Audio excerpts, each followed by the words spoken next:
Hello, this is the Corsair SP2500 series subwoofer. This is my friend's and it's broken.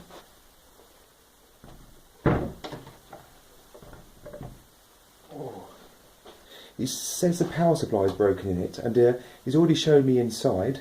It physically looks okay, but we'll open it up and check it out. So we've got the power supply open. The most initial thing I can see is a piece of, see, like almost something's exploded down there. Brown elastic, this kind of silicon stuff. Second thing I'll probably do is check that fuse because it looks blown. Oh yeah, that's blown, but it's probably blown for a reason. Right. This thing has been off all overnight, so I don't think there's any power left in the capacitors. Well, I don't really want to test the theory, but generally speaking, seems okay. Yeah, no real problems on the base of the board. That still looks strange. Okay, let's see if I can measure some of those resistors. We've got there 8 meg. That's not right. 6 meg. Try the one next to it. It looks completely burnt out. Let's see when I'm getting a good contact there. Yeah. Oh no, I think this brown stuff's conductive. Oh, it is. Oh my word, it's increasing. It's looking about 7 meg over a couple of millimeters. I think it's about time I got the alcohol and toothbrush on. Well, this thing's turning out a bit messy. I have been trying to clean out some of the stuff down here. And unfortunately, whilst trying to clean it, I actually broke one of the resistors. It actually just snapped clean in half. These ones are a bit of a mess as well. These are like kind of power transistors. Sorry, resistors. This one, although it looks a mess, still actually works. I think that's about 56k. 56 ohms, sorry. However, this one is just pretty much an open circuit. It's only picking up the resistance on my hand. And you can just see the way it's completely burnt out. So that's red silver, which I'm guessing is about 0.33 ohms. I haven't measured the transistor yet. It's undone and ready to be pulled out.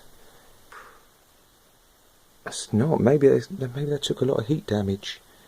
It looks like it says SNK 106. I think I'll have to get the old magnifying glass on that.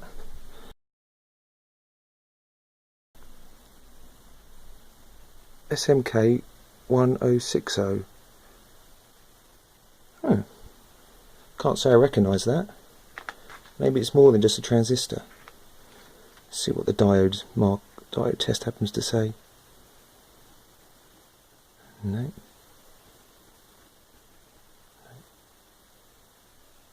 There, 1.1.5. Okay, it's a connection between something.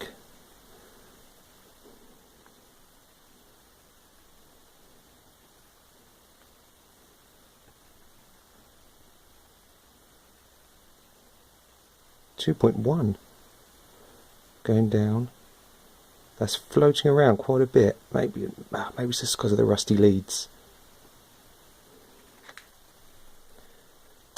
Check that part out. You can see a fair amount of heat damage there right on the board.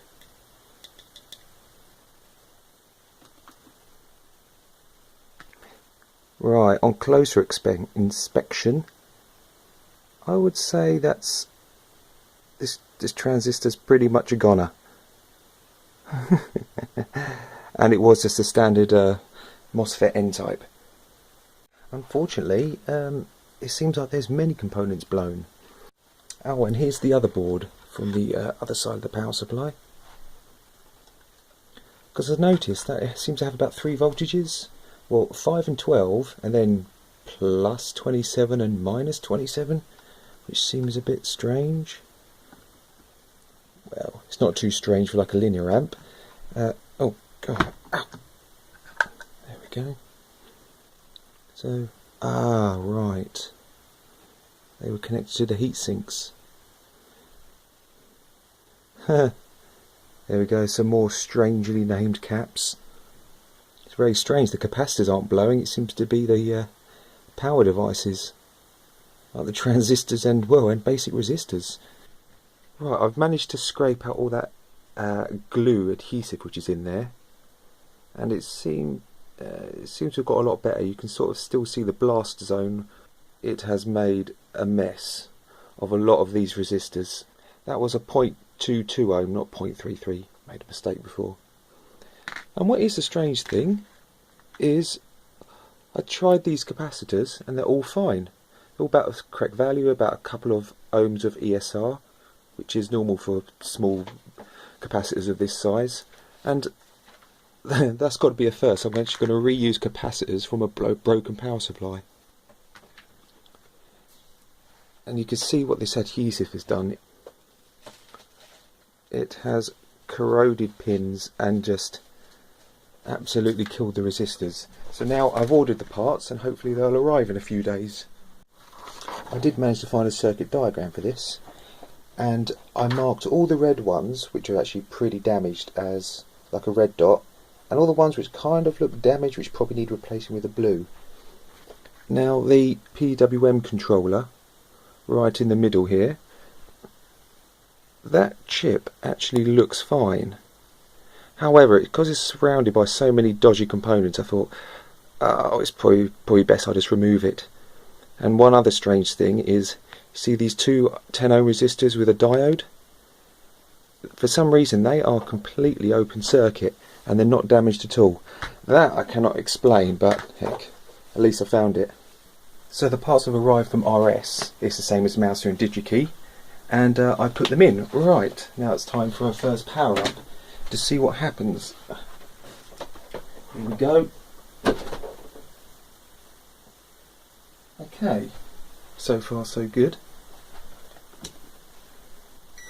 Using my new really cheap meter.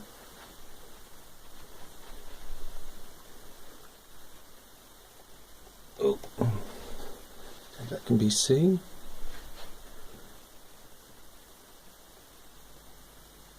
Okay, there's nothing there, which probably makes sense because it's technically turned off. Let's see, is there anything on the standby? Assume that's probably not the same ground.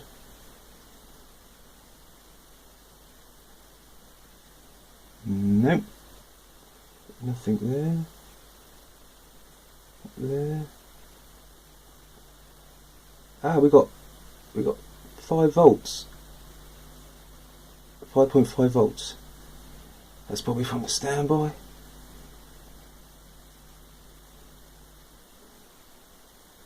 That probably needs to be pulled down, I imagine, in order to turn it on.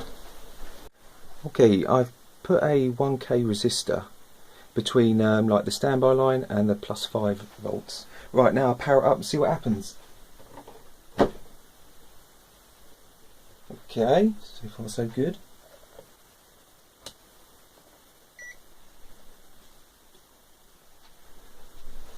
Let's see. Yeah.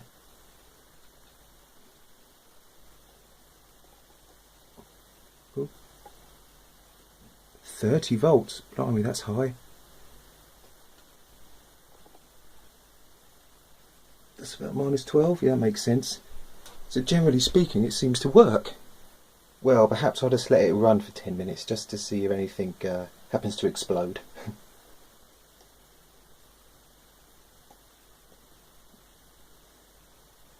So it's been about 5 minutes and it seems to be working okay. So now I think I'll put it all back together and try it out.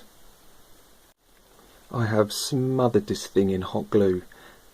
Unfortunately, I mean, hot glue isn't exactly the best thing to use, but it's the only thing I've got. And being that this is right next to a bass speaker and a power supply, I thought I had to put something in it.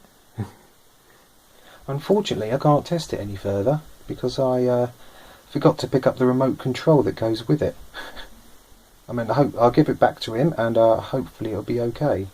I'll ask him to keep an eye on the temperature just to see if it gets a bit too hot. Regarding the high output voltage of that 30 volt line, if it doesn't drop when it's actually on load, it might be best to adjust the optocoupler, which is used for feedback, right there, and next to it is a 2.7k resistor.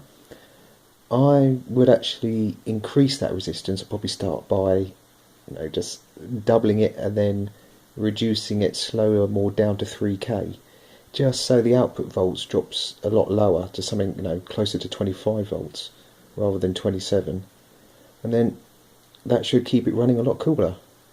Well, cheers for watching. Bye.